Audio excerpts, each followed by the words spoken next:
বের করে জাহান্নাম থেকে বের করে একটা নির্ধারিত দূরত্বে রেখে দেওয়া হবে, কিন্তু জাহান্নামের আগুনের লেলিহান শিখাতে তার গা ঝলসে যাবে। সে আল্লাহর ডেকে বলবে, মাবুদ তোমার কাছে আমি কিছু চাই না,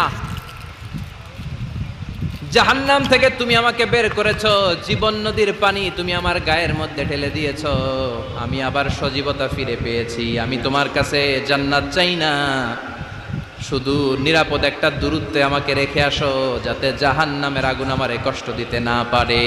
আল্লাহ, আমি কিন্তু তোমার কাছে জান্নাত চাই না। কি চাই না? জান্নাত চাই না, কিন্তু জাহান্নামের আগুন আমারে কষ্ট দিচ্ছে, এতটা দূরত্বে রাখো যাতে জাহান্নামের আগুন আমার গায়ে না লাগে।